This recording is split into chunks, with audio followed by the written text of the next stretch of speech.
Angela Duckworth says, enthusiasm is common, endurance is rare. Welcome back, listeners, to the BizBlend Podcast. I'm your host, Sana, and today, for this episode, we are talking about resilience. Not the inspirational or motivational poster version, the version that shows up in your calendar, your cash flow, your supply chain, and your nervous system as well. Because when you are building a mission driven startup while managing serious health challenges, resilience stops being a personality trait, it becomes an operating system. And listeners, let me tell you, my guest today, born in 1958 at Camp Lejeune, North Carolina, his earlier days were shaped by contaminated water exposure. Over time, he faced nerve issues, then Parkinson's, and later Alzheimer's markers. Spent years as a database programmer, that blank screen to working system mindset later carried into a very literal startup journey. He found research spotted a gap in how a plant seed was prepared, built an ultra chill milling approach to preserve compounds, and created a powder format designed for people who struggle swallowing pills. And along the way, he's pushed for tracking, blood work, and measurable progress. Also, he's still navigating the Camp Lejeune litigation because systems actually matter. Well, today we are going to unpack listeners' resilience as a strategy, discipline, adaptability, long term thinking, and yes, a couple comfortable angles too. Because this is BizBlend. We do the blend, not the fluff. So, listeners, meet my incredible guest, Mark Burnett. Mark, welcome to the show, and as always, it is an honor to have you here. Absolutely. I'm looking forward to it. I'm going over some of my two businesses, one in programming and also how I did that and overcame numerous things that got in the way, and also where I'm at now at 67. Back in business, I'm supposed to be retired, but that doesn't stop you when you're an entrepreneur. Absolutely. That's perfect. Perfect. Very well said, Mark. And to begin with, first of all, let's talk about the word resilience. Now, when people hear it, I mean, they think motivation, but you have had to treat it like infrastructure. So, what are the non-negotiable routines or decision rules you use to keep the business moving when your body or brain is not cooperating? Sure. Well, I think for me, for working on the My Brain Restore, which is at mybrainrestore.com, working on that website, I spent 6 months studying the product I wanted to use and doing the research, if that product would work, and studying a Japanese research out there and applying that research to taking the product myself first. I mean, one of the steps you have to be as an entrepreneur is you have to rethink, will what I'm doing make sense? Not just me, buy it or use it or help people. You have to look at it from a standpoint, what does it do for me? And in that regard, the first thing I did for the first 6 months is test this product on myself, refined it, found other ways to make it properly. So all those things were important before launch, before being able to bring it out to people. And it was strange because I ran in the Michael J. Fox marathon. And when I did that, which I couldn't do before, other people were already coming by me and say, "What are you taking? How did you do that?" So part of it was for entrepreneurs out there, attending events that make you shine, be able to go out there and do that. That's important for whatever product you're bringing out, whatever business you have. Try to prove your place in the marketplace. I proved it by running a marathon and having State Street Parkinson's, which was awe-inspiring to people around me when they were my first customers right there. So those are important things. I think when you're in business and you're looking to start a business, you have to define your audience. who your people are going to be, how to expand upon that, so that you can make your product get out there better. You have to look at your different avenues. Can I get on Amazon? Can I get on Walmart? How does that Yeah, affect my inventory? All those kind of things are important. absolutely. No doubt. No doubt. And I think this is such an important lesson. It's not only in entrepreneurship, but it's the basic here because there's no other better way to kind of prove the value of the product by using it yourself and then exhibiting the benefits, what the product or the service will serve. So I think that's the strategy. It's on point, Mark. Right. And I should point out that before this, before I turned 67 and did all this, I was in the computer industry. I was a early programmer, developer in the industry.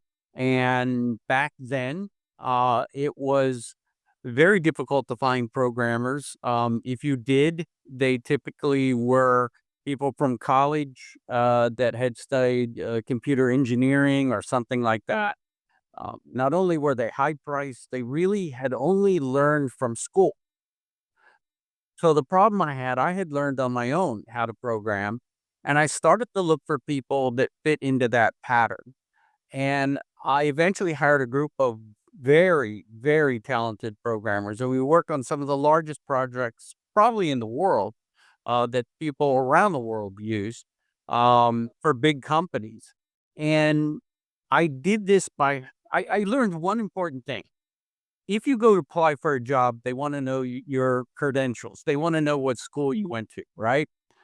But when you're in business, they don't ask that question. They only ask, what can you do? And they don't ask for your teams, oh, can you give all the resumes everyone has or whatever? They don't ask for that question. So I hunted people and put ads in paper like, look, if you don't have college education, but you know how to program, come see me. And they get it. And they came out of their basements and they came see me. Came to see me and they could code. They were amazingly good programmers, but they didn't have the credentials. I said, I'd hire you. No problem. I'll give you a start. Number one, from an entrepreneur standpoint, I got low cost developers that wanted to learn with other programmers. So bringing those teams together became something that I could do. But then as a business, I would say that we were programming company, and once we got a few programming jobs done, and we cut our price way low to get those jobs, but once we had a few companies we could put on our list, like, wow, these are pretty big companies that hired you, that's all we needed. Once we had that, that was a key element to moving forward. So when you're in business, you know, don't try to make all your money off the first thing you go after. Try to build your people that you're working with. Um, your customers, but also look at your talent level. They have to be sharp. You have to find the right people you can bring to a meeting. Um, and I made mistakes. I'll tell you the first mistake I made, and everybody has to be careful with these kind of things. I brought my programmers with me because I knew they were talented, they would impress the people. But I also had a program problem with the programmers saying I can fix something in 5 minutes, and I would like kick them. I'd like shut up. Well, yeah, first of all, I know you're not gonna fix it in 5 minutes, and we charge by the hour. Yeah. So, that doesn't cover your paycheck. It doesn't cover the coffee.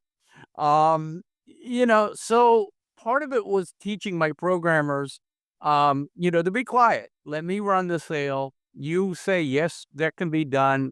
Let me deal with the timing of it. Let me find out what the customer is willing to pay. Because we were in a unique environment where there wasn't a set price. It was what the customer assumed was what it was going to cost them. And surprisingly, that number could be quite large, much larger than we have even anticipated. So I had a habit of saying, once they felt comfortable with us, what's your budget? I didn't know price. I just said, what's your budget? I want to make sure you don't go over your budget. And sometimes that customer would say, well, you know, I'm thinking in my head $20,000 to do this project. They're thinking in their head 100,000. So they're saying, well, we don't really want to go over 100,000. I said, I think we can keep it around maybe 90. Would that work for you guys? I don't look out of there going, geez, I just made a ton of money on a file that was $20,000 project. So when you're doing that, especially in an environment like programming, the perception is different. So this could work in construction or other elements, or maybe a new product that you have. What, Mr. Customer, what are you looking at? And don't sell yourself short. Look, I've always been told, don't leave money on the table. Okay. That. It was great advice, right? But Yep. it took me a while, and I went through a couple mistakes, in doing so. The other mistake we made, or I made, um, we took an ad out. Once we got going, we took an ad out in a paper, the Washington Post, huge, enormous paper in the Washington, D.C. area. Uh, Paid like $1,000 every time we put an ad in. We put everything we did. We put all this stuff. Didn't get a call. Nothing at all. I mean, no one called us. No one bothered. We ran it for a couple months. I'm spending money, and I'm like, this isn't working. So I told the Washington Post, I said, guys, I want you to change the ad, make it smaller, and I want you to say expert programmers and our phone number. No company name, and don't even tell anybody what we do. I got the worst feedback ever from the Washington Post saying that will not work. It's a horrible waste of your money. It's stupid, blah, blah. Okay. I put the ad in. The phone started ringing. And what was interesting was I got the most nastiest, orneriest people that you can imagine from big companies and big organizations in Washington, D.C. You literally say, you think you guys are expert programmers? And we said, I would always say, yes. What's your problem? And then they go into this, say, well, we've had multiple people come here. No one's been able to fix it. I said, you haven't had us come there. I'll tell you what, I'll bring my team. We'll come down free. You show us the problem. We'll tell you what we can do. And sometimes I would tell the programmers, just throw them a bone. In other words, if there's something wrong with their database and you can fix it, whisper at me what it is and fix it right on the spot, right there free. Just do it. So they go, oh my gosh, that was incredible. And we always got those people as clients every single time. And it was a challenge. They were mad. They were not happy. But then again, they really did want an expert, but they were frustrated. And we knew we could do it. So sometimes you have to, again, think out of the box. How do I get out there? Even if it makes the customers mad at you, who cares? If they're happy with you in the end, that's all that matters. Right. So, that's some really good advice I can tell people. And every product's different. But if you build something and it's pretty cool and maybe you need to give them, 10 days with it or something, or say, try it out. It gives you feedback, but if they like it and don't want to give it back to you, you got to say it. So once you start doing that, then the word of mouth gets out. You start building customer base. And we'd always post our customer base on our website. We'd always put it up there, and they were big players. And once we got to that point, no one ever asked us questions anymore. That was it. Once we had the International Monetary Fund, America Online, the Pentagon, those were our customers that we put on a list that were enormous. Toyota Motor Company to us and said, we need to build something that's never been built before, but you guys seem pretty hot. And that's all we needed. And then we took advantage of, the trade magazines. We made sure we were in them. We went to the shows. We didn't spend a lot of money, but we'd make sure people wrote articles about us. And that's free publicity. And as long as you can withstand, they might say bad things about you, but we were fortunate we didn't get that. You got to do that. And all those things that we did was more about having a quality product and programming that we did, delivering on time, working with the customers. attack the small problems first so you can show them things and then move forward. That works for every company, I think, out there. I do agree. I do. I mean, what a story. What a journey in there, now. I mean, it's business 101. And um, it's not even a clickbait marketing, but it's actually expert programmers. And yeah, I mean, uh, what do you think? How would that pan out in today's day and age, Mark? Yes. Yeah, I think it pans out even now. Now, of course, we have AI involved in a lot, but we have to understand too, from a business standpoint. In my opinion, I went through the dot-com bubble burst, which was essentially when companies were extremely overvalued, and ours was too, and many others that wanted to buy us at that time. We were offered $34 million for our company. Um, and it was, unfortunately, it was one of the groups that got caught up in a dot-com bubble burst, because what happened was companies were forming that really didn't have a product, but they were valuations were like $2 billion on the stock market. Uh, and they were running around trying to buy companies because they didn't have products. And this was, I think we're seeing a parallel in the AI market where, Okay. yeah, where companies are sprouting up all over, huge amount of money's being poured into them, but in the end that only a few are gonna do it right and survive, and that other AI companies are going to get thrown by the side. I've looked at some that do a lot of advertising on TV, use their product and going, "Wow, this is terrible." I don't know how you don't have a product. You have so much investment enthusiasm, it misses the point. you know, does the product actually work, or do these people have something that really functions? So we're seeing all these data centers and everything else be built. We're seeing energy bills go up. We're seeing everyone get involved. Well, what we can recognize from that is that there's going to be a huge fallout. So the question becomes, how do you align yourself with that fallout? How do you protect yourself? I got caught up in the market that we were in because we took our focus off of doing programming and spent a huge amount of time, you know, literally writing paperwork to go public or to get bought by a public company. That took a year off of our time coding, just working with accounting people and everyone else to get to that point where we could do a presentation on that level, and then to find the market fall apart. I think that's going to be duplicated in AI. Now, I say that, but I do believe that one thing that Mark Cuban, I believe, said, is Shark Tank multi-billionaire, owns the Mavericks. What he said was that the next guy who makes $1 trillion will be in his basement using AI.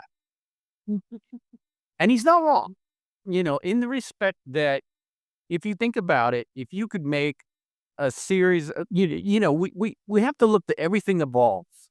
Okay. So just as like when I was in the computer industry, we were told that paper was gone away. Once PDFs came out, no one would use paper anymore. Printers would go out of business.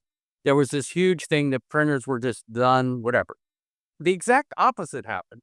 Printer sales went through the roof. Everyone who got a PDF wanted to print it. Okay. And it seemed logical that at the time the paper would go away, but it just simply didn't. It increased paper sales. It increased printer sales.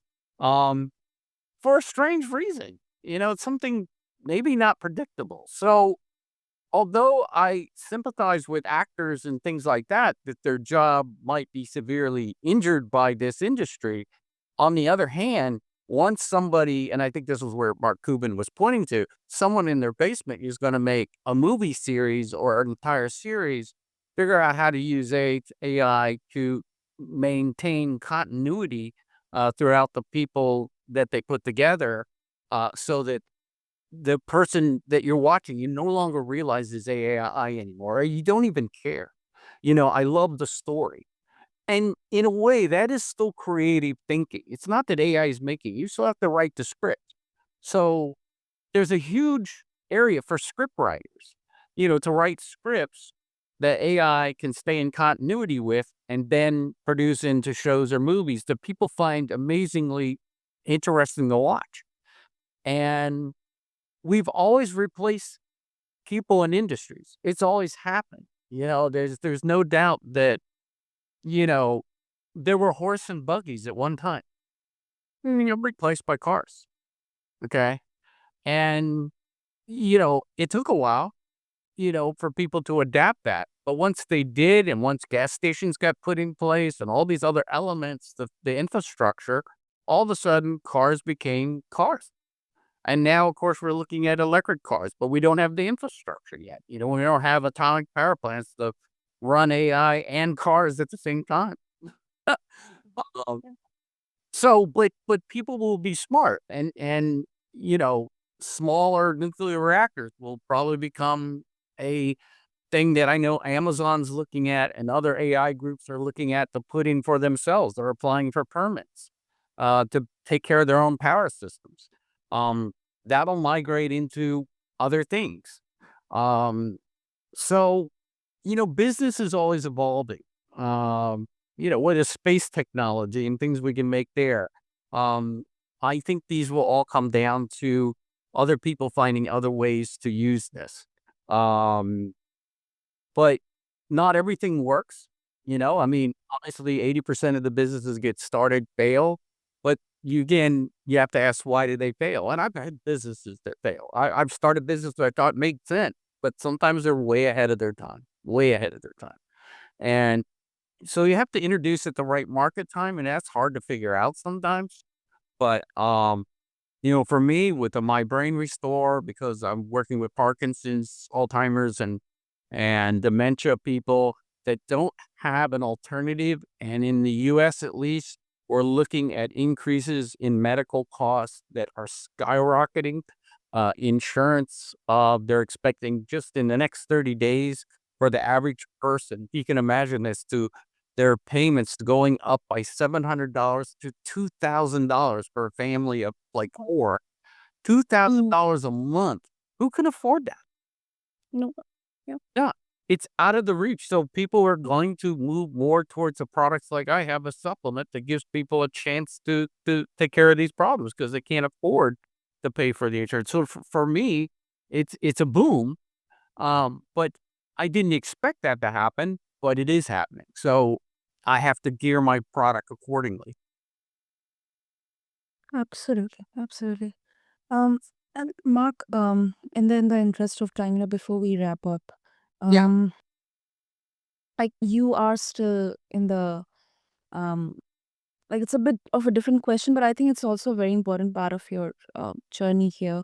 Like you are still in the camp lejeune litigation. You have lived the consequence of a broken system. So, is resilience sometimes code for individuals surviving what institutions should have prevented?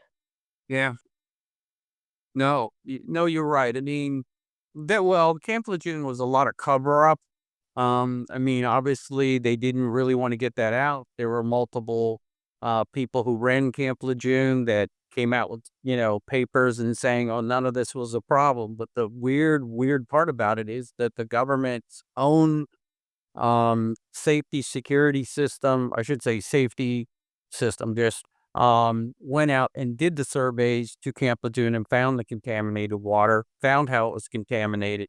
And it's kind of interesting because now in the legal cases going on, the government is trying to say that their own agency that went out and did all the work shouldn't be used as part of the court case. Wow. Well, yeah. Like, are you kidding? You're the guys figuring it out. Um, but as of today, this has been going on for 20 years. As of today, not one case have made it to a court yet. So, unfortunately, people are dying from these diseases. Parkinson's is huge. It's hard to hold on. A lot of people are frustrated. Yesterday, I was in a conference call with 900 other people. They're all involved in the litigation. And there are 409,000 in litigation right now with the government. Um, Bloomberg Law believes the payout should be around 21 billion. So, and it is absolutely huge. You can understand why the government doesn't want to pay it. Oh, oh, I know. Yeah. It's a long battle uphill. However, I mean, this really matters, because resilience is never ever, a way to normalize harm. I mean, sometimes, kind of the assumed resilience of the people is taken as, a way to hide or avoid accountability. And I think the goal is not to become superhuman, but the goal is to build better systems, whether it's in business or healthcare or in policy. Otherwise, we are just applauding survival while ignoring the fire. Yes. No, I agree. And I think the United States right now, under the current administration, unfortunately, is dismantling a lot of those components that help keep us safe, and I think the United States is going to see a lot of issues there going forward, and its effect worldwide. Um, However, maybe that opens the door for entrepreneurs to fill those gaps. So you got to realize, just because one group fails and stops doing something that was normal, it does mean that other entrepreneurs should be looking at, well, how do I fill that gap? How do I maybe create a nonprofit that could help people in different countries and starving children and people that need these kind of things? These are things, Bill Gates does and things like that. But it doesn't mean that other entrepreneurs couldn't get involved on a grassroots level. So, there's lots of things out there. I mean, every change creates another change. And in business, you always have to think about that. How do I fit into this area? So to the people listening out there trying to start businesses and trying to think of things, think about that, but realize all of us entrepreneurs start 10 businesses and two make it. you know, um, and sometimes you're just way ahead of yourself, and that's what happens, or the competition knocks you out the door. So those are all things you have to consider when you're building business. Expect the unexpected and expect that you might not make it. But if you use that in your head, then it'll help you do a better job. Absolutely. Absolutely. Wonderful. And before we close this conversation, if listeners they would like to connect with you, whether it's to explore more around the work that you're doing around Parkinson's and Alzheimer's, and maybe for more wisdom in business and entrepreneurship, what would be the best way to connect? The best way to connect is to go to mybrainrestore.com. You can read everything about the product and myself, my journey. A matter of fact, we just put up a new book, the 2026 book about myself and my journey. If your group goes up there and to the website and click on the FAQ, underneath it is free PDF. If you click on that, you'll see the 2026 book PDF version. You can download that for free. There's no charge. I give that away. Okay. And that's one thing they can do if they need the product and things like that, or almost everyone knows somebody with those kind of neurological issues. They can use the ebook 10 code, which is in the book, and they can get a 10% discount on an order. And we just started international shipping. So we got our first international shipping as of a couple of days ago. We're trying to figure it all out. So a new venture. Yeah, that's definitely, I think it's a part of scaling and expansion. So yeah. Well, we're But getting so many people from other countries asking us, and we're like, "Oh, hold on, we're not set up for that yet." I mean, it's a good problem to have, but you got a learning curve. yeah.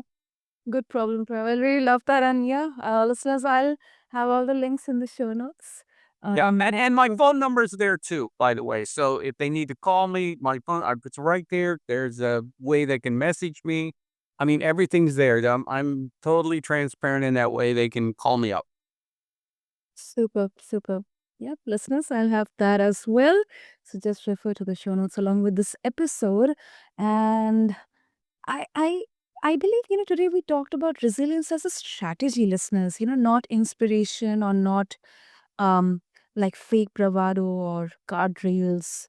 But it's guardrails, decision rules, long-term thinking, and knowing when discipline becomes rigidity. And Mark, thank you so much, first of all, for sharing your story, your thinking. I mean, this was really, really amazing. Thank you.